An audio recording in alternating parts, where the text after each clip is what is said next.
కృపా ప్రేమ గల తండ్రి, జీవంగల దేవ, మీ బంగారు పాదాలకు వందనాలు, స్తోత్రాలు చెల్లిస్తున్నాం తండ్రి. ఇంతవరకు కూడా పాటల ద్వారా మిమ్మల్ని స్తుతించి గణపరచడానికి మీరు సహాయపడుతూ వచ్చినందుకే మీకు వందనాలు, స్తోత్రాలు చెల్లిస్తున్నాం తండ్రి. మీ యొక్క పరిశుద్ధ లేఖనాల ద్వారా మీరు మాట్లాడుతున్నామని ప్రార్థిస్తున్నాం ప్రభా. తండ్రి, ఆది అందు వాక్యం ఉండను, వాక్యము దేవుని వద్దండి, వాక్యము దేవుడేంటని సెలవిచ్చినట్టుగా మీరు వాక్యమైన దేవుడు గనక ప్రభా, నీ వాక్యం ద్వారా మీరు మాట్లాడుతున్నామని ప్రార్థిస్తుంటున్నాం తండ్రి. దేవా, మీ యొక్క మెల్లని స్వరం ఇక్కడ ఏమన్నా మెల్లని స్వరం వినిపించండి ప్రభా, కృప చూపించండి. మీ యొక్క వాక్యం ద్వారా మీరు మాట్లాడుతున్నామని వచ్చిన వారిని బట్టి వందనాలు చెల్లిస్తున్నాం. రావాల్సిన వారిని కూడా ప్రభా త్వరపెట్టి తీసుకురండి. మీరే కృప చూపించమని మీకు వందనాలు చెల్లించుకుంటే సమయాన్ని మీ చేతులకు అప్పగిస్తూ కొద్ది సమయం నీ సన్నిధిలో ప్రార్థించడానికి కూడా ప్రార్థన భారం దయచేయమని యేసు నామములో ప్రార్థిస్తున్నాను తండ్రి. ఎటు జరిగి మా కొద్ది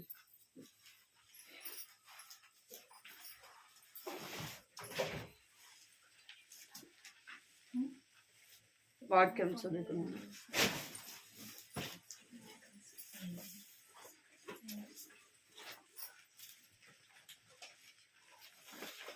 ఇర్మియా గ్రంథము, ఇర్మియా బైబిల్ ఉన్న వాళ్ళకి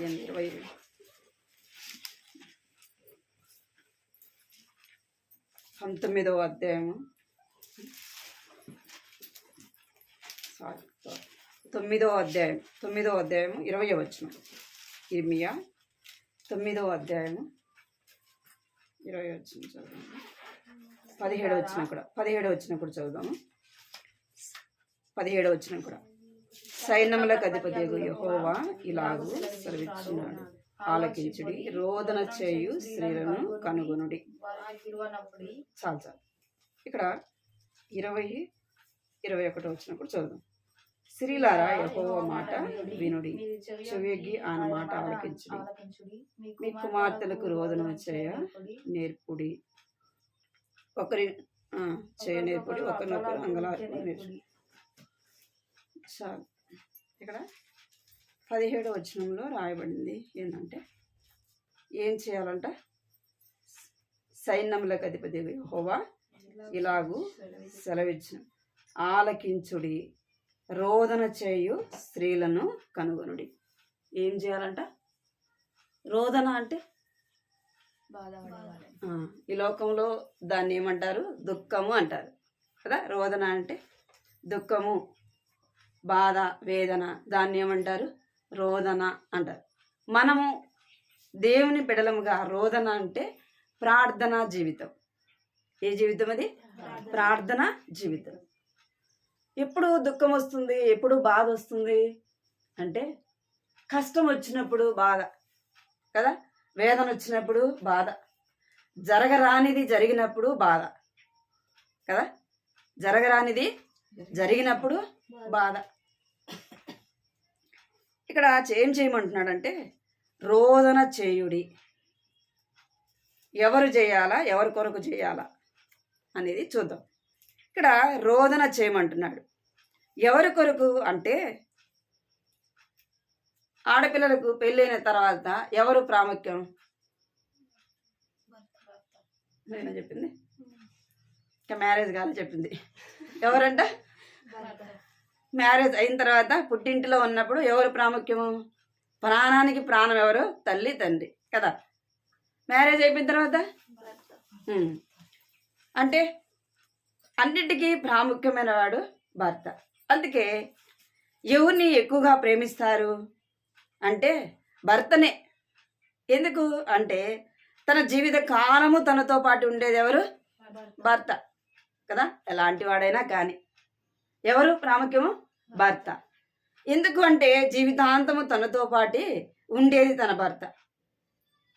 ఒకవేళ తల్లిదండ్రులకి ఏదైనా కష్టము, నష్టం జరిగితే బాధ ఉంటుంది, కానీ భర్తకు జరిగినంత ఉంటుందా?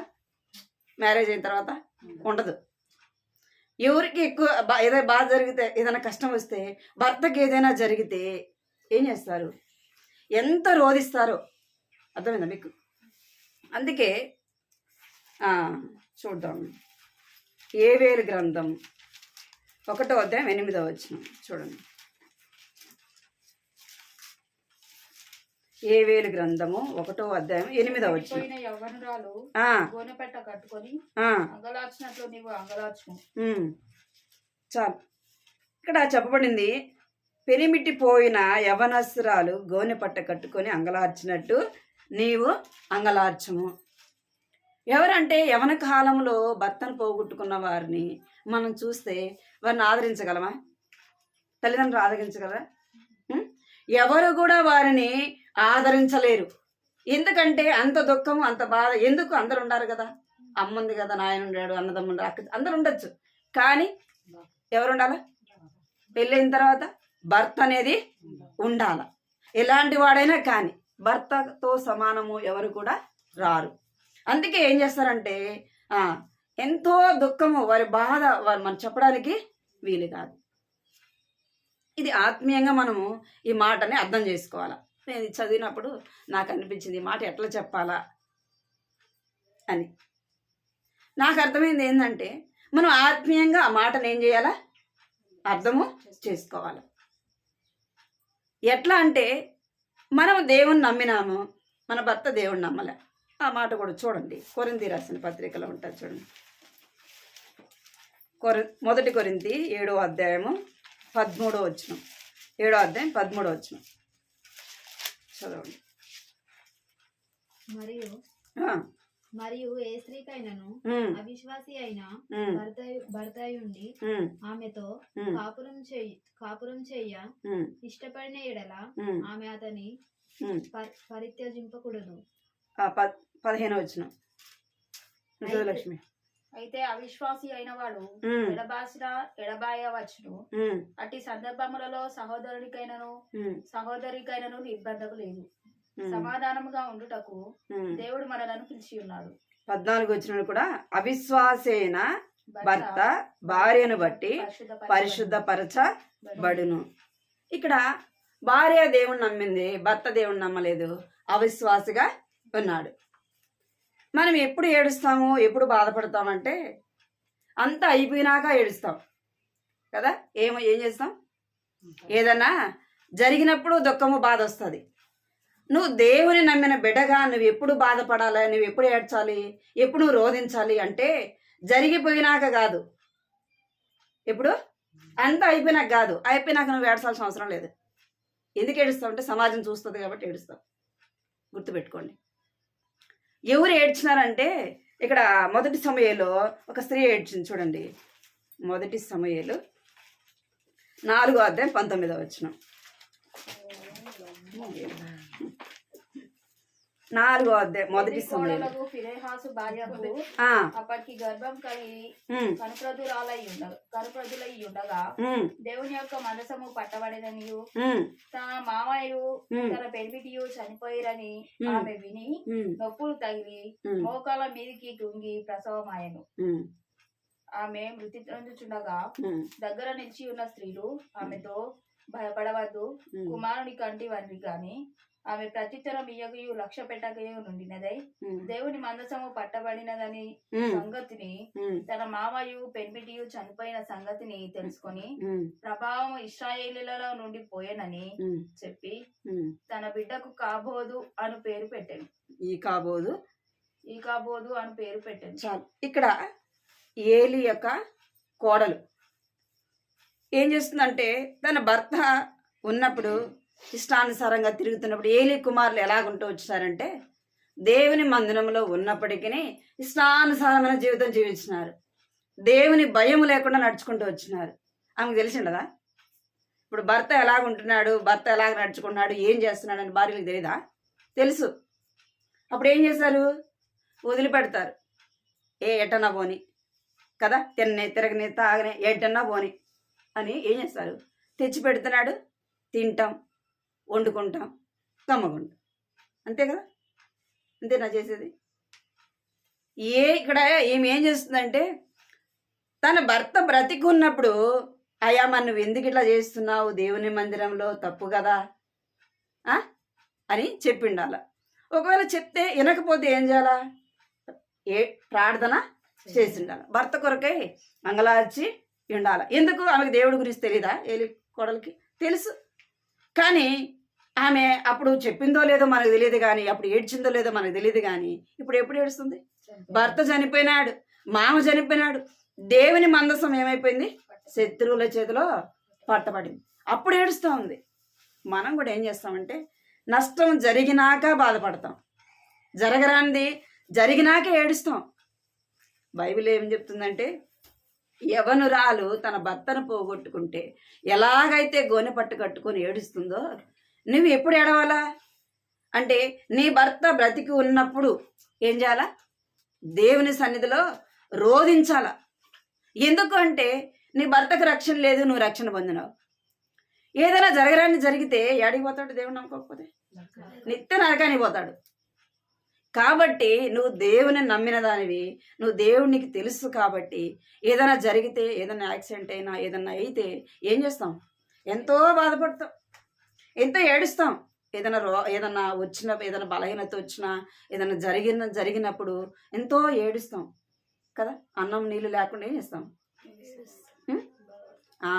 ఎంతో బాధపడతాం. తినమన్నా తినం అప్పుడు. ఎందుకు? మన బాధ అలాంటిది. ఆ బాధ నువ్వు ఎప్పుడు పడాలా? అన్నీ బాగున్నప్పుడే పడాలా నీ భర్త కొరకు. ఎందుకంటే నీ భర్త రక్షింపబడాలి. అందుకే అక్కడ చూసినాం కదా, కొరింథీ పత్రికలో ఏం చేయాలంట? అవిశ్వాసైన నీ భర్త ఏం చేయాలా? నిన్ను బట్టి పరిశుద్ధపరచబడాలి. అర్థమైందా? నిన్ను బట్టి పరిశుద్ధపరచబడాలి. ఎందుకంటే నీ భర్త నిన్ను పోషిస్తున్నప్పుడు నీ భర్త మీద నీకేముండాలా? తన బాధ్యత నీకు, ఆ యొక్క ఆత్మ రక్షింపబడే బాధ్యత ఎవరి మీద ఉంది? నీ మీద ఉంది. నీ మీద ఎందుకుందంటే నువ్వు తెలుసుకున్నావు నిజమైన దేవుడు ఎవరు తెలుసుకున్నావు. ఒకవేళ నేను ఇప్పుడు చనిపోతే నేను ఎక్కడికి పోతానని నీ నిరీక్షణ నీకు ఉంటుంది. ఎందుకు? నువ్వు దేవుడు నమ్మినావు కాబట్టి. నీ భర్త దేవుడు నమ్మలేదు, నువ్వేం చేయాలా? ఏమైనా జరిగితే ఏం కావాలా కదా అని ముందే బాధపడతావు. ఆత్మ విషయమే నువ్వు బాధపడాలా. ఆ ఆత్మ రక్షణ కొరకే నువ్వేం చేయాలంట? రోధించే స్త్రీగా నీవు ఉండాలా. మనము రూతును యవన కాలంలో తన భర్త పోయినప్పుడు ఆమె ఏం చేస్తూ వచ్చింది? ఎంతో రోధిస్తూ వచ్చింది. అర్థమైందా? అదేవిధంగా లూకాసు వార్తలో మనం 2వ అధ్యాయంలో చూస్తే హన్న ఏం చేస్తూ వచ్చిందంట? యవన కాలములో తన భర్తను పోగొట్టుకొని ఆమె ఎంతో బాధ వేదన చెందుతూ వచ్చింది. పోగొట్టుకున్నాక నువ్వు ఎంత ఏడిచినా కదా, మనం ఎంత బాధపడినా ఏ ప్రయోజనము ఉండదు. కాబట్టి ఏం చేయాలంటే దేవుని నమ్మిన మనము ఎలా ఉండాలంట? రోదన చేయి స్త్రీ వలె ఉండాలా, ప్రార్థన కలిగి ఉండాలా. పని అయిపోయిందా? నీ భర్త పనికి వెళ్ళినాడా? నువ్వేం చేయాలా? ప్రార్థన చేయాలి. ప్రభా, నా భర్త పనికి వెళ్ళినాడు, ప్రతి కీడు నష్టం నుంచి నువ్వు తప్పించు, నా భర్తను రక్షించు ప్రభా. నువ్వు ఏ విధానంలో రక్షిస్తావో ఎవరికి తెలుసు? దేవునికే తెలుసు. మాట వినకపోతే ఏం చేస్తాడు? చెప్తాడు దేవుడు కదా, సమయం ఇస్తాడు, 1, 2 తరుణాలు ఇస్తాడు. ఆ మాట వినకపోతే ఒకటి వేస్తాడు. అర్థమైందా? ఒకటి వేస్తాడు అంటే ఏదో ఒక బలహీనత పెట్టైనా ఏం చేస్తాడు? ఆ ఆత్మను రక్షిస్తాడు. ఒకవేళ శ్రమ పడవచ్చు కానీ ఆ ఆత్మ ఏమైపోతుంది? రక్షింపబడుతుంది. ఆ ఆత్మ రక్షింపబడాలంటే మనం ఏం చేయాలంట? అవిశ్వాసైన భర్త కొరకు నీవు ప్రార్థన చేయాలి. రోదన చేయు స్త్రీలను కనుగొనుడి అంటే, కనుగొనుడు అంటే ప్రార్థన చేయని వారిని కొరకు వారిని ఏం చేయాలా? ప్రార్థన చేసేవారిని తీసుకొని రావాలి. అర్థమైందా? ఇప్పుడు మనకు దేవుడు తెలుసు, మనం ప్రార్థన చేసేది మనకి తెలుసు. మన భర్త కొరకు ఎవరి దగ్గరికి వచ్చి ప్రార్థన చేయాలా, మనం ఎవరిని బతిలాడుకోవాలో మనకి తెలుసు. ఎవరి దగ్గరికి వచ్చి కన్నీరు కార్చాలో మనకి తెలుసు. అనవసరమైన దాని కొరకు మనం ఏం చేస్తామంటే కన్నీరు గారుస్తాం కదా. ఏం చేస్తాం? అనవసరమైన దాని కొరకు అన్నం తినకుండా ఏం చేస్తాం? 1 రోజైనా 2 రోజులైనా ఉంటా. మరి నీ భర్త రక్షణ లేదు కదా, 1 రోజైనా ఉపవాసం ఉండి ప్రార్థన చేసినావా? 1 రోజైనా కన్నీరు కార్చి ప్రార్థన చేసినావా? ప్రభా, నా భర్త రక్షింపబడాలి, ఆ ఆత్మ రక్షింపబడాలి ప్రభా, నశించిపోకూడదు ప్రభా, నా భర్తను రక్షించు ప్రభా. ఎలాగైనా సరే నువ్వు ఏం చేస్తావో నాకు తెలియదు, నా భర్త అయితే ఏం చేయాలా? రక్షణలోకి రావాలా, నిన్ను తెలుసుకోవాలా ప్రభా, నీ మందిరానికి రావాలా ప్రభా. ఆ ఆత్మ నశించిపోట నీకు ఎంత మాత్రము ఇష్టం. బైబిల్ ఏం చెప్తుంది? ఏ ఒక్కరు కూడా నశించిపోట దేవుని ఇష్టము కాదు. నీవు రక్షణ పొందితే నీ ఇంటి వారి రక్షణ పొందుతారు. ఈ రెండు మాటలు మనం ఆధారం చేసుకొని ఏం చేయాలా? ప్రార్థన చేయాలి. ఎవరి కొరకు? భర్త రక్షింపబడకపోతే మన భర్త కొరకు ఏం చేయాలా? ప్రార్థించాలి. ఒకవేళ రక్షింపబడి ఉండొచ్చు, ఒకవేళ దారి తప్పిపోయిన వారుగా, ఆత్మీయంగా పడిపోయిన వారుగా, లోకంలో కలిసిపోయిన వారు లేరా? దేవుని నమ్ముకొని బాప్తిజం తీసుకొని ఇష్టానుసారంగా ఉన్న వాళ్ళు లేరా? ఉండరు. మరి అలాంటి వారు కూడా వారు సమకూర్చబడాలంటే ఏం చేయాలంట? రోదన చెయ్యాలా. రోదన చేయాలంటే కన్నీరు కార్చాలా. కాలుస్తామా? ప్రార్థనలో కన్నీరు వస్తాయి.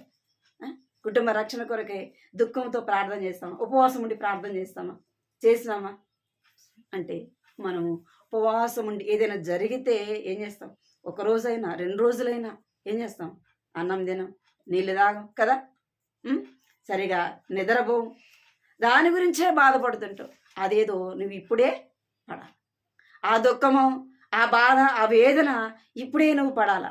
ఎందుకంటే ఏదైనా జరగరానిది జరిగితే మనం తీసుకుని రాలేం. కాబట్టి ఏం చేయాలంట? అంగలార్చే వారముగా ఉండాలా. ఎవరి కొరకంట? మొదటిగా భర్త కొరకు అంగలార్చాలి. అంగలార్చే స్త్రీగా నీవు నేను ఉండాలి. రక్షణ లేకపోతే ఎవరి కొరకు? రక్షణ కొరకే ఎవరు ప్రార్థన చేయాలా. ఒకవేళ రక్షింపబడి ఉంటే లోకంలో పాపంలో ఇంకా ఒకలా జారిపోయిన వారు సమకూర్చబడాలంటే ఏం చేయాలా? ప్రార్థన కన్నీటితో, ప్రభువా నా భర్తను సమకూర్చు, తిరిగి నీ ఇంటికి తీసుకురా, తిరిగి నీ ఇంటిలో కట్టు ప్రభువా అని వారి కొరకు మనం ఏం చేయాలంట? ప్రార్థించాలి. రెండోది ఎవరి కొరకు ప్రార్థన చేయాలంటే అక్కడే చూడండి, ఇర్మియా గ్రంథంలో 9వ అధ్యాయం 27 ఉంటారు. పిల్లల కొరకు యెహోవా మాట వినుడి, మీరు చెవియొగ్గి ఆయన మాట ఆలకించుడి. మీ కుమార్తెలకు రోదనం చేయ నేర్పుడి, ఒకరికొకరు అంగలార్పు విద్య నేర్పుడి. 21 వీధులలో పసిపిల్లలు లేకుండాను, రాజ మార్గములలో యవ్వనులు లేకుండాను, వారిని నాశనం చేయుటకై మరణము మన కిటికీలను ఎక్కుచున్నది, మన నగరులలో ప్రవేశించుచున్నది. చాలు. ఎవరి కొరకు ప్రార్థించాలంట? మొదట భర్త కొరకు అంగలార్చే వారముగా ఉండాలి. ఇక్కడ రెండోది ఎవరి కొరకు అంటే పసిపిల్లల కొరకే ప్రార్థించాలి. మన బిడ్డల కొరకే ప్రార్థన చేయాలి. చిన్న బిడ్డల, యవనస్తుల అంటే నీ పిల్లల కొరకే ప్రార్థన చేయాలి. అందుకే విలాప వాక్యంలో 2వ అధ్యాయం 19వ వచనంలో ఏమనుంది? రేయి మొదటి జామున లేసి ఏం చేయాలంట? నీళ్లు కుమ్మరించినట్టు నీ పిల్లల కొరకు ఏం చేయాలా? ప్రార్థన చేయాలి. ఎందుకు చేయాలా వాళ్ళ కొరకు? ఎందుకంటే చిన్న పిల్లలు కదా, అంటే వారు చిన్నప్పటి నుంచే చెడు నేర్చుకుంటారు కదా. మన పాప అనుకోండి, వాళ్ళకి తెలియదు, వాళ్ళకి ఎవరు చెప్పరు ఇది అబద్ధం చెప్పాలా కదా. తెలియకుండా మమ్మీకి తెలియకుండా డాడీకి తీసుకొని తినాలా, తినేస్తారు, చెప్తారా? ఒకవేళ అక్కడ ఏదైనా తినేది ఉంటే మొదటి నుంచే ఏమవుతుంది? ఆ స్వభావం అనేది వస్తుంది. చిన్నపిల్లలు కదా అని వదిలిపెట్టేస్తాం. రాను ఒక వయసుకు వచ్చిన తర్వాత ఏం చేస్తాం? పిల్లలు కదా తెలియదని వదిలేస్తాం. ఇంకొక వయసుకు వచ్చినాక తెలుసుకుంటారులే అనుకుంటాం. వారి మితి మీరిపోయినాక ఏం చేస్తాం? ఇప్పుడు నా మాట వినడం లేదు, చెప్పినా వినడం లేదు అంటాం. అందుకే మనం ఏం చేయాలంటే చిన్న పిల్లలుగా ఉన్నప్పుడే వారి కొరకు ఏం చేయాలా? వారు లోకంలోకి పాపం వారిని అంటక మునిపే ఏం చేయాలంట? వారి కొరకే ప్రార్థన చేయాల. ఎలాగంటే ఎంతో రేయి మొదటి జామున లేచి నీళ్లు కుమ్మరించినట్టు నీ హృదయము ప్రభు సన్నిధిలో కుమ్మరించుము. ఎవరి కొరకంటే మనక పసిబిడ్డలక ప్రాణము కొరకై. ఏమైపోతారంటే చిన్నపిల్లలు కదా అని వదిలేస్తాం. చిన్న వయసు నుంచే అన్నీ నేర్చుకుంటారు. చిన్నగా దొంగతనం చేసేది, అబద్ధాలు చెప్పేది, చెడు మాటలు మాట్లాడేది. మనం ఏమంటాం? చిన్నప్పుడు తెలియదు కదా అంటాం. వాడికి అదే అలవాటు అయిపోతుంది. అప్పుడు మనం కొట్టినా ప్రయోజనం, అప్పుడు మనం ఏడ్చినా, చేయి దాటిపోయినాక ఏడ్చినా ప్రయోజనం. అందుకే ఏం చేయాలంటే చిన్న వయసులో ఉన్నప్పుడే మన బిడ్డల కొరకు ఏం చేయాలంట? కన్నీటి ప్రార్థన చేయాలి. ఎవరు చేశారు అంటే హన్నా ఏం చేస్తూ వచ్చింది? సమూయేలు కొరకు ఎంతగానో ప్రార్థన చేస్తూ వచ్చింది. సమూయేలు దేవుని మందిరంలో ఉన్నాడు, తల్లి ఎక్కడో ఉంది. మన పిల్లలు మన దగ్గర ఉన్నా ఏమైపోతున్నారు? నిత్యం వాళ్ళ చుట్టే తిరుగుతుంటారు, వాడు మన చుట్టే తిరుగుతుంటారు. ఏమైపోతారు? పాడైపోతూనే ఉండారు కదా. హన్న అయితే ఆమె ఎక్కడో, సమూయేలు ఎక్కడో, ఎంతో దూరం. ఆమె సంవత్సరానికి ఒక్కసారి వచ్చేది. సంవత్సరం రోజులు ఏం చేసేది? ఆ బిడ్డ కొరకు అంటే ఏం చేసేదంట? రోధించేది, కన్నీటితో ప్రార్థన చేసేది. మన పిల్లలు కొంచెంసేపు ఒక్కరోజు స్కూల్కి పోయిస్తే అక్కడున్న అలవాట్లన్నీ నేర్చుకుని వచ్చేసాడు. సమూయేలు ఏలి యొక్క కుమారుడు ఎంతో దుర్మార్గంగా ఉన్నప్పటికీ సమూయేలు చెడు నేర్చుకున్నాడా అంటే నేర్చుకోవాలి. దేవుడు ఎవరితో మాట్లాడినాడంటే సమూయేలుతో. చిన్న వయసులోనే దేవుని స్వరము గుర్తించలేనప్పుడే దేవుడు మాట్లాడుతూ వచ్చినాడు. ఎందుకు అంటే ఆ తల్లి ఎలాగుంది? రోధించే తల్లిగా ఉంది. అర్థమైందా? ఏం చేస్తూ వచ్చిందంట? రోధిస్తూ వచ్చింది సమూయేలు కొరకు. ప్రవ్వా, నా బిడ్డ మందిరంలో ఉన్నాడు, తప్పిపోకుండా జారిపోకుండా నా బిడ్డ నువ్వు కాపాడు. నేను నా బిడ్డని నీ మందిరంలో వదిలిపెట్టిన ప్రవ్వా, నా బిడ్డ నువ్వే భద్రపరచు అని ఆ తల్లి ఏం చేస్తూ వచ్చిందంట?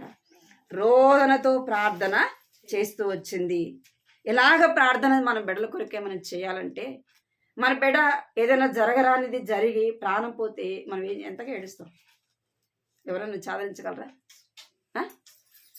ఆ బాధ చెప్పడానికి వీలు కాదు.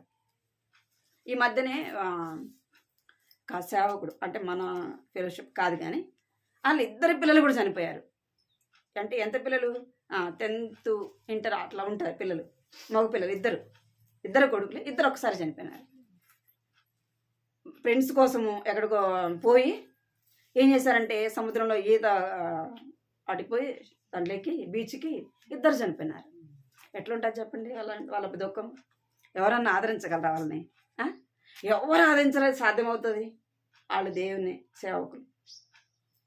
వాళ్ళ దుఃఖము వారి బాధ చెప్పడానికి వీలుగా. ఆయన అంటాడు వాళ్ళ నాయన, నా బిడ్డలు పోయినారని బాధే కానీ నా బిడ్డలు ఇప్పుడు ఎక్కడ ఉన్నారు? దేవుని దగ్గర ఉన్నారు. నా బిడ్డలు స్కూల్లో కానీ పిల్లల మధ్య కానీ ఎక్కడ కూడా నాకు చెడ్డ పేరు అనేది తీసుకొని రాలేదు. నా బిడ్డలు దేవుని దగ్గర ఉన్నారు. ఎందుకు ఆయనకంత నిరీక్షణ? ఎందుకంటే వాళ్ళు చిన్న వయసులోనే ఏం చేసినారు? దేవుణ్ణి నమ్మినారు. వాయిద్యాలు వాయించేవాళ్ళంట అని చెప్తాడు. మన బిడ్డలు దేవుని నమ్ముకొని ఉంటే వారికి ఏం జరిగినా ఎవరు చూసుకుంటారు? ఉంటే ఇక్కడ ఉంటారు మనతో పాటు, లేదంటే దేవుని దగ్గర ఉంటారు. అదే దేవుణ్ణి నమ్మకుండా మనతో ఉన్నా కానీ ఎంత దుఃఖము! వారు చేసే పనులను బట్టి మనకు బాధ కదా. ఏదన్నా చేయరాని పని బయట చేసి వచ్చే ఏమంటారు? తల్లిని తండ్రిని అంటారు. చిన్నపిల్లలైనా సరే ఏదైనా దొంగతనం చేసి ఏదైనా తీసుకొని వచ్చినా ఏదైనా అన్నా ఏమంటారు? ఇక్కడ జరిగింది ఈ మధ్యనే సిరితొక్కల పాప ఏం చేసింది? చెత్త తీసుకెళ్ళి పక్కన డస్ట్బిన్లో వేసిందంట. ఏమైంది? పెద్ద గొడవ సండే రోజు చెప్తున్నా. ఏమైంది అంటే దాన్ని బట్టి మనకి ఎంత దుఃఖము, బాధ కదా. ఈ లోక సంబంధమైన దాని కొరకు మనం బాధపడతాం. కానీ మన బిడ్డలు ఎప్పుడు రక్షణ పొందాలంటే చిన్న వయసులోనే రక్షణ పొందాలి, చిన్న వయసులోనే మారు మనసు పొందాలి. మనం అలాగ ప్రార్థించాలి. ప్రభా, నా బిడ్డలు రక్షణ తీర్మానం తీసుకోవాలి ప్రభా, మరి పాపాలు ఒప్పుకోవాలి ప్రభా. ఇంత పిల్లలంటే పర్లేదు, ఒకవేళ 4th క్లాస్ 5th క్లాస్ చదువుతున్నారు, వాళ్ళు గ్రహించరా? మంచి ఏదో చెడో తెలియదు, వాళ్ళకి తెలుసు. వాళ్ళ కొరకు మనం ఏం చేయాలంటే మనం చెప్పిన వారు వినరు కదా. కొంతమంది పిల్లలు వినరు, కొంతమంది పిల్లలు ఏం చేస్తారు అంటే వింటారు. వారి కొరకు మనం ఏం చేయాలంటే ఎలాంటి ప్రార్థన? కన్నీటి ప్రార్థన. అవసరమైతే ఉపవాస ప్రార్థన కూడా చేయాలి. అనవసరమైన దాని కొరకు ఏడుస్తాం కదా.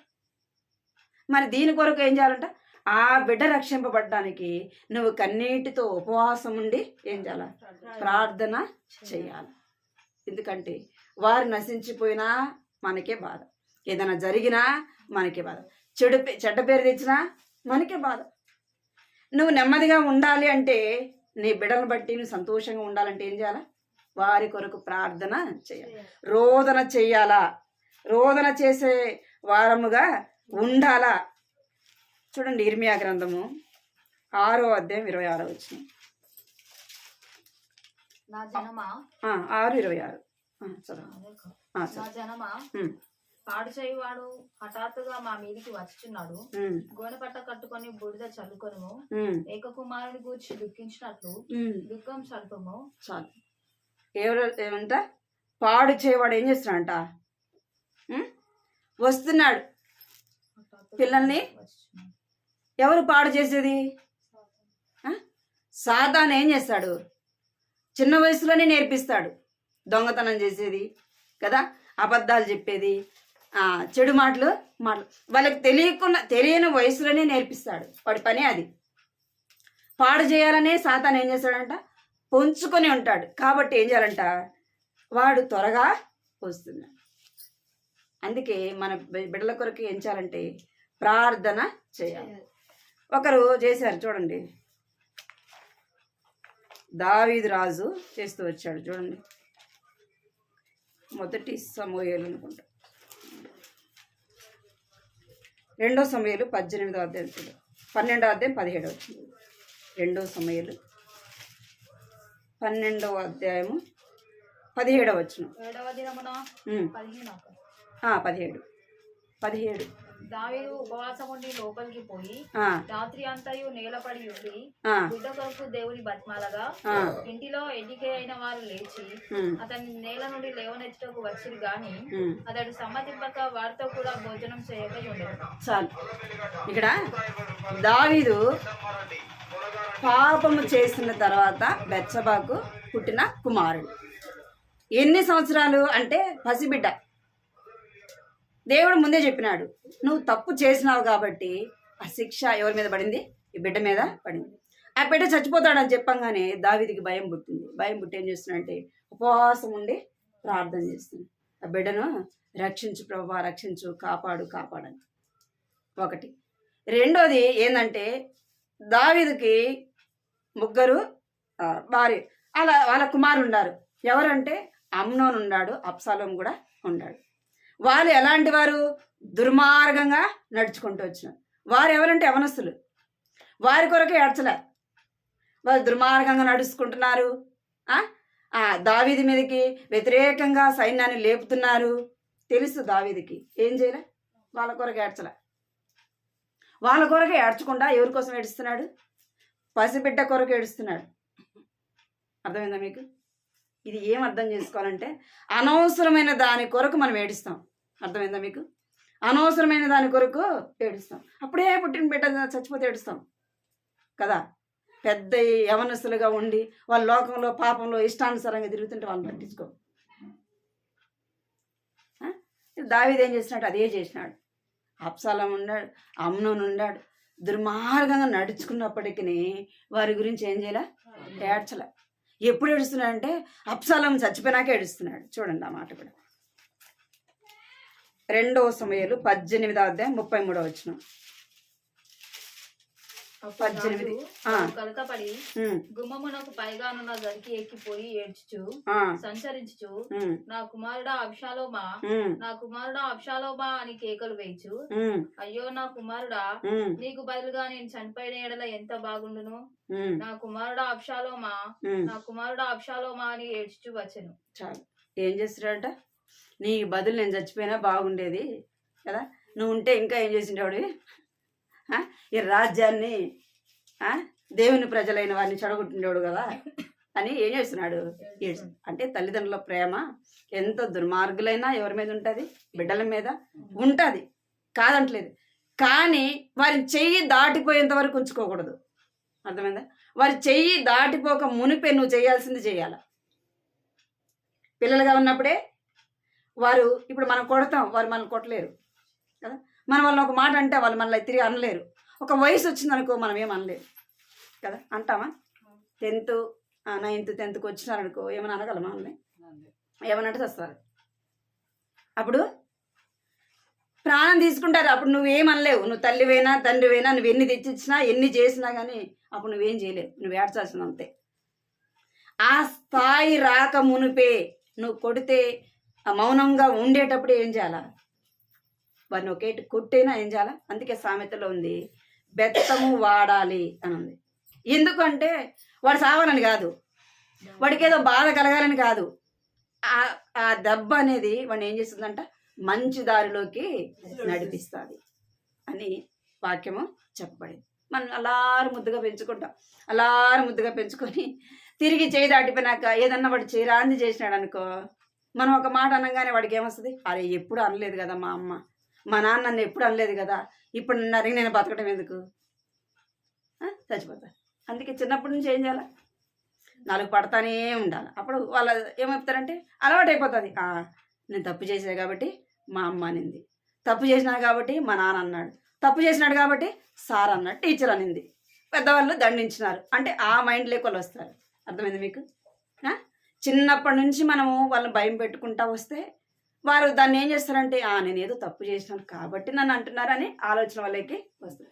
మనం ఎప్పుడు ఏమనకుండా ఇష్టానుసారముగా వదిలేస్తే ఒకనొక వయసు వచ్చినప్పుడు మనం ఒక మాట అన్నా ఒక ఏటు కొట్టినా ఏం చేయలేరు, భరించలేక ఏం చేస్తారంటే వాళ్ళు చేసే పని వాళ్ళు చేస్తారు. అప్పుడు ఎంతో బాధపడుతుంది. దానివల్ల ప్రయోజనం ఏముంది? అందుకే ఏం చేయాలంటే నీ పసిబిడ్డల కొరకే ప్రార్థన చేయాలి, నీ యవ్వన బిడ్డల కొరకే ప్రార్థన చేయాలి. తల్లిగా నువ్వు భర్త కొరకే ప్రార్థన చేయాలి. రెండోది పిల్లల కొరకే ప్రార్థన చేసేవారముగా ఉండాలా. మూడోది అంటే మొదటిదిగా భర్త కొరకు, రెండోది పిల్లల కొరకు, మూడోది ఎవరి కొరకు అంటే చూడండి లూకాసు వార్త 23:28. లూకాసు వార్త 23వ అధ్యాయం 28వ వచనం. యేసువారు వైపు తిరిగి, యెరూషలేము కుమార్తెలారా, మా నిమిత్తము ఏడ్వకుడి, మీ నిమిత్తమును మీ పిల్లల నిమిత్తమును ఏడ్పుడి. ఎవరి కొడుకు ఏడ్చాలట? అయిపోయింది ఆడ. భర్త కొరకు ఏడ్చినాం, రెండోది పిల్లల కొరకు రోదన చేసి, ఇప్పుడు ఎవరి కొరకు చేయాలంట? మన కొరకు చేయాల. అక్కడ ఏమనింది? మీ కొరకు. మీ కొరకు అంటే వ్యక్తిగతంగా నీ కొరకు నా కొరకు. ఎందుకు నీ కొరకు నా కొరకు ఏడ్చాలా? అక్కడ యేసుప్రభువు ఏం చెప్పాడు? మీరు నా కొరకు ఏడవద్దు, మీ కొరకు ఏడవమంటున్నాడు. ఎందుకు మీ కొరకు అంగలార్చమంటున్నాడు అంటే మనం ఎలాంటి వారము? యెషయా గ్రంథం 65:2, 65వ అధ్యాయం 2వ వచనం.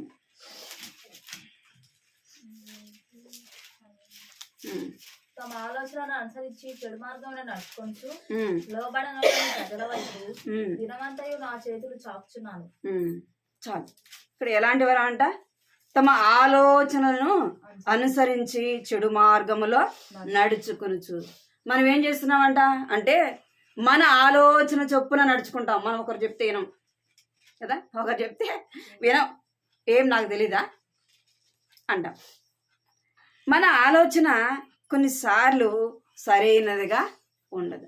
అందుకే ఏం చేయాలంట? దేవుని వాక్యాన్ని చదవాలి. ప్రభువా, నేను నడిచే మార్గం సరైనదేనా? నేను చేసే పని సరైనదేనా? నేను మాట్లాడే మాట సరైనదేనా?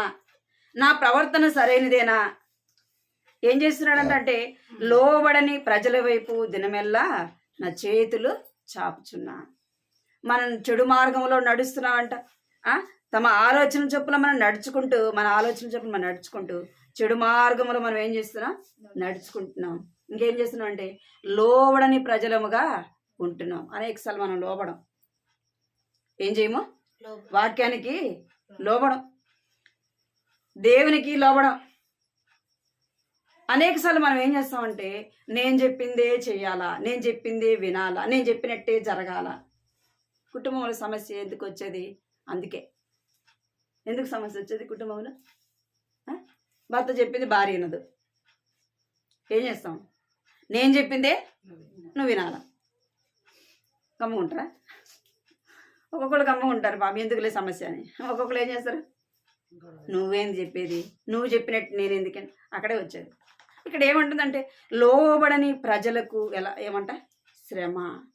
కుటుంబంలో ఎందుకు శ్రమ వచ్చేదంటే లోబడకపోవడాన్ని బట్టి. మనకి ఎందుకు శ్రమలు వచ్చేదంటే దేవుని మాటకు లోబడకపోవడాన్ని బట్టి. అందుకే ఏం చేయాలంటే మీరు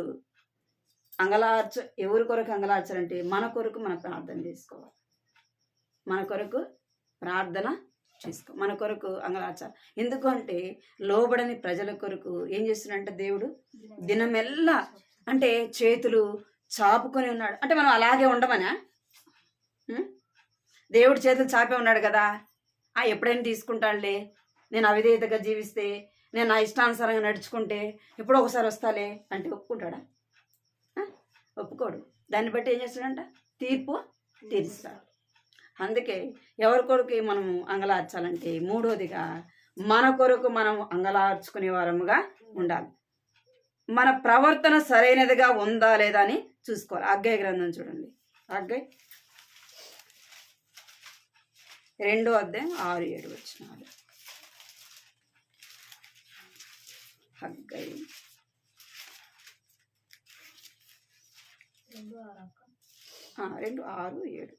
మరియు సైన్యములకు అధిపతియగు యెహోవా సెలవిచ్చినదేమనగా, ఇక కొంతకాలము ఇంకొక మారు ఆకాశమును భూమిని సముద్రమును నేలను కంపింపజేతును. నేను అన్యజనులందరినీ కదిలింపగా అన్యజనులందరి యొక్క ఇష్ట వస్తువులు తేబడును. మీ ప్రవర్తన జాగ్రత్తగా చూసుకోవాలని ఉంటుంది అన్నమాట. ఏం చేయాలంటే మన ప్రవర్తన జాగ్రత్తగా చూసుకునే వారముగా ఉండాలి.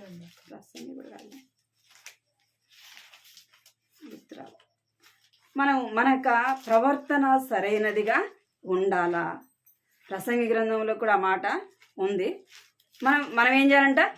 మన ప్రవర్తన విషయమై మనం ఏం చేయాలంట? జాగ్రత్తగా చూసుకోవాలి.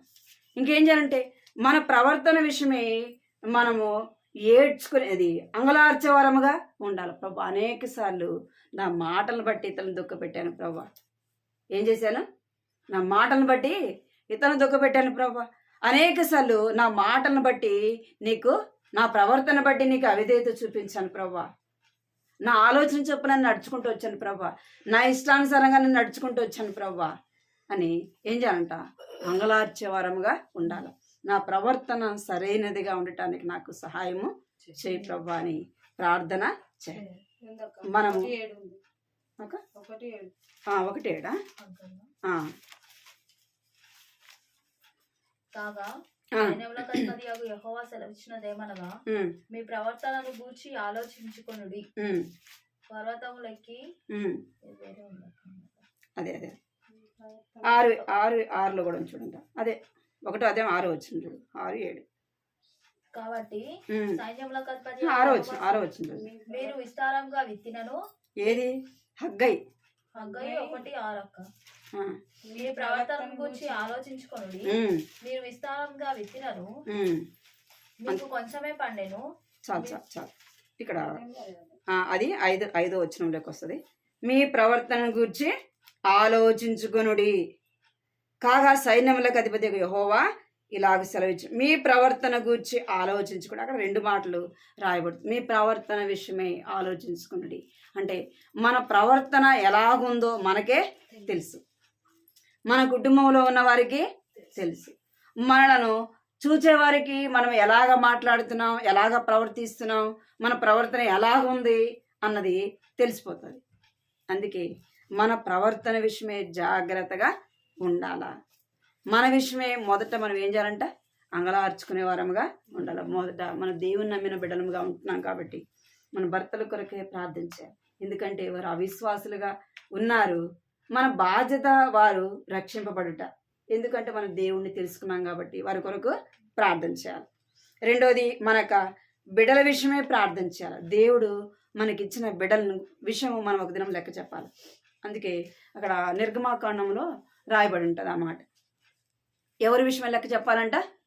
బిడ్డల విషయమే లెక్క చెప్పాలి. పిల్లలు లేని వాళ్ళు ఎంతమంది లేరు కదా. నీకు నాకు బిడ్డలు ఇచ్చినాడు అంటే మన గొప్పతనం అని కాదు, ఏదో మనం మంచితనం అని కాదు, మనం ఏమో చేసామని కాదు. కానీ దేవుడు ఎందుకు మన పిల్లలు ఇచ్చాడంటే ఆ బిడ్డల విషయం మనం ఏం కలిగి ఉండాలా? జాగ్రత్త కలిగి ఉండాలా. వారి విషయమే బాధ్యత కలిగి ఉండాలా. చిన్న వయసు నుంచి యవన వయసు వరకు కూడా వారిని జాగ్రత్త కలిగి ఉండాలా. వారి యొక్క ప్రవర్తన మనం కనిపెట్టే వారముగా ఉండాలి. జ్ఞానం కలిగిన స్త్రీ ఏం చేస్తుందంట? తన బిడ్డల విషయమే జాగ్రత్త కలిగి ఉంటుందంట. అంటే జాగ్రత్త కలిగి ఉన్నటువంటి మనం ఏం చేయలేము. యవన వయసు వచ్చినాక మనం ఏం చేయలేము. వాళ్ళని మనం ఏం చేయగలం? అంటే వారి విషయమే ప్రార్థన చేయగలం. ప్రార్థనకు మించింది ఏమైనా ఉందా? ప్రార్థనకు మించింది లేదు. మనం అందుకే రోదన చేయాలి. రేయి మొదటి జామున లేసి వారి కొరకు ప్రార్థన చేయాలి. వారి రక్షణ లేకుండా నువ్వు వారి రక్షింపబడకుండా వారికి నువ్వు ఎన్ని సమకూరిస్తే ఏం ప్రయోజనం కదా? వారి కొరకు నువ్వు ఎంత సంపాదిస్తే ఏం ప్రయోజనము? వారి లోకంలో ఇష్టానుసారంగా జరిగితే నువ్వు ఏమి సంపాదించకపోయినా ఎవరిని ఇవ్వాలి? వాళ్ళకి దేవుణ్ణి కలిగి ఉండే ధన్యత ఇవ్వాలి అన్న. అదే అంటాడు మా నాన్న. అన్న వాళ్ళ నాయన గవర్నమెంట్ జాబ్ అయితే మొదట పెళ్ళైంది, కానీ ఆమెకు పిల్లలు లేరు. మళ్ళీ అత్తమ్మ చేసుకున్నాడు. అప్పటికే ఆయనకి చాలా పెద్ద వయసు. ఫుల్గా తాగేవాడు. ఆయన ఇష్టంగా ఆయన ఉండేవాడు. ఏమి సమకూర్చలే. ఆ టైంలో ఆయన తాగుతా ఇష్టానుసారంగా ఉన్నా కానీ అత్తమ్మ ఏం చేసేదంటే అన్నని మా ఆడబిడ్డని అలా ముగ్గురిని తీసుకొని మందిరానికి వెళ్ళేది. ఏ చర్చ్ అంటే బాప్టిస్ట్ చర్చికి, అక్కడ జమ్మలమడుగులో ఆంధ్ర వైపు. అక్కడ ఆమె ప్రతిరోజు మందిరానికి తీసుకొని పోయారు. అన్న అదే అంటాడు, దేవుణ్ణి మాకు చూపించింది మా అమ్మ. చిన్నప్పటి నుంచి తీసుకొని దేవుని మందిరానికి తీసుకొస్తా ఉంటే అన్న చిన్న వయసులో ఇష్టానుసారంగా సినిమాలు చూడటం, అవి చూడటం అవన్నీ చూసినప్పటికీ 10th క్లాస్ అయిపోయి ఇంటర్కి రాగానే ఏం చేసినాడు? దేవుణ్ణి నమ్ముకున్నాడు. ఎవరు చెప్పకుండా దేవుణ్ణి నమ్ముకున్నాడు. బాప్తీసం తీసుకున్నాడు. సేవకు తీర్మానము చేసుకున్నాడు. ఏం చేసింది ఆ తల్లి అంటే చిన్న వయసు నుంచి దేవుని మందిరానికి నడిపించింది. ఆమె ఏమన్నా ఆశలు సమకూర్చిందా? ఇప్పుడు అందరూ అంటారు, అన్న మీ నాన్న గవర్నమెంట్ జాబ్ కదా, మీ నాన్న ఏమి సంపాదించలేదు. వాళ్ళ నాయనతో పాటు జాబ్ చేసిన వాళ్ళందరూ కూడా అక్కడ ఇల్లు కట్టుకొని ఆస్తులు సంపాదించు. ఆయన ఏమి సంపాదించలే, కానీ తల్లి ఎవరిని ఇచ్చింది? దేవుణ్ణి చూపించింది. ఆస్తులు ఎందుకు, అంతస్తులు ఎందుకు? దేవుడు లేకపోతే ఎన్నుంటే ఎందుకు?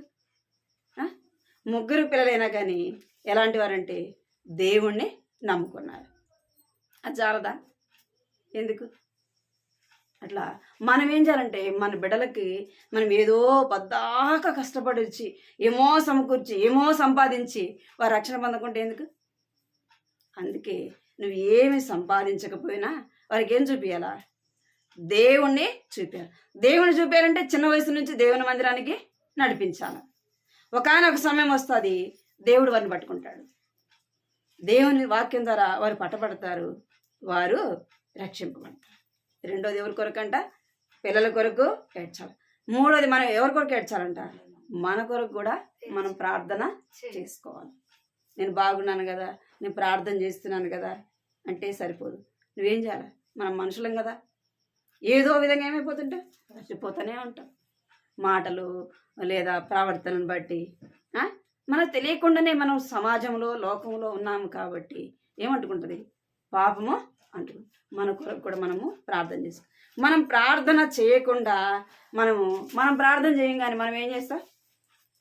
అందరికి చెప్తుంటాం కదా ఏం చేయమని, ప్రార్థన చేయమని. మనం ఏం చేస్తాం? తిని బజ్జుంటాము. అర్థమైంది మీకు? తిని బజ్జుంటాం. కనపడిన వాళ్ళకి అందరికి ఏం చెప్తుంటాం? నా కొరకు, నా కుటుంబం కొరకు, నా భర్త కొరకు, నా పిల్లల కొరకు ప్రార్థన చేయమంట. చెయ్యమని అడగడంలో తప్పులేదు. ఈ మాట గుర్తుపెట్టుకోండి. చెయ్యమని అడగడంలో తప్పులేదు. కానీ వాళ్ళకంటే ముందు ఎవరు ప్రార్థన చేయాలా? మన కుటుంబం కోసము భారముగా మనం చేస్తామా? ఇతరులు చేస్తారా? మనమే చేస్తాం. ఎందుకంటే ఆ బాధ ఏందో మనకు తెలుసు. అవునా కదా? భర్త పెట్టే బాధలు ఎవరికి తెలుసు? భార్యకి తెలుసు. చూసేవాళ్ళు తెలుస్తుందా? వాడు ప్రార్థన చేయమంటే ఏం చేస్తారు? చేస్తారు. చెప్పింది కాబట్టి చేస్తారు. అర్థమైందా మీకు? అడగడంలో, ప్రార్థన చేయమని అడగడంలో తప్పులేదు. దానికంటే ముందు నువ్వు ప్రార్థన చేయాలి. వారు ప్రార్థన చేస్తారు, నువ్వేం చేస్తావు? వాళ్ళు చేస్తారని నువ్వు గమ్మకుంటే ఎట్లా? దేవుడు నిన్ను అడుగుతాడు. వారు కూడా చేస్తారు, కానీ ఏం చేయాలి? మనము మొదటగా దుఃఖముతో, బాధతో ప్రార్థించాలి. అవసరమైతే ఉపవాసం ఉండి ప్రార్థన చేయాలి. ఉపవాసం ఉండి ప్రార్థన చేయడం. యేసు ప్రభువే ఉపవాసం ఉండి ప్రార్థన చేస్తున్నాడు. చేశాడా లేదా? యేసు ప్రభువే ఉపవాసం ఉండి ప్రార్థన చేస్తున్నాడు. నువ్వు నేనేంది మరి ఆయన ఉపవాసం ఉండి ప్రార్థన చేయాల్సిన అవసరం ఏమి? దేవుని కుమారుడు కదా. అంటే ఆయన కూడా మనిషిగా ఎక్కడున్నాడు? భూలోకంలో ఉన్నాడు. ఆయనకు అవసరం కదా, ఆయనకు అవసరం కాబట్టి ఏం చేసినాడు, ఆయన కొరకు చేసినాడు, తన శిష్యుల కొరకు ప్రార్థన చేసినాడు కదా, వారి విశ్వాసంలో తప్పిపోకుండా కదా, వారి నమ్మకం తప్పిపోకుండా ఏం చేస్తూ వచ్చినాడట, ప్రార్థన చేస్తూ వచ్చినాడు. మనం ఇతరుల ప్రార్థన కోరడంలో తప్పులేదు, కానీ దానికంటే ముందు మనం ఎక్కువ ప్రార్థన చేయాలి. భర్త కొరకు, బిడ్డల కొరకు, మన కొరకు మనం ప్రార్థన చేసుకుంటూ ఇతరుల సహాయం కూడా అడగాలి. మనం చేయకుండా మనం ఇష్టానుసారంగా ఉండి వాళ్ళని ఎవరో ప్రార్థన చేయమని అడగడం కాదు. వాళ్ళు చేస్తారు, ఉపవాసం ఉండి ప్రార్థన చేస్తారు, అవసరమైనప్పుడు ఏదైనా బాధలో ఉన్నప్పుడు వాళ్ళు చేస్తారు. కానీ మన వంతు చేయాలి. మాటలు గుర్తుపెట్టుకుని ప్రార్థన చేసుకుంది. ఈ 3 అంతల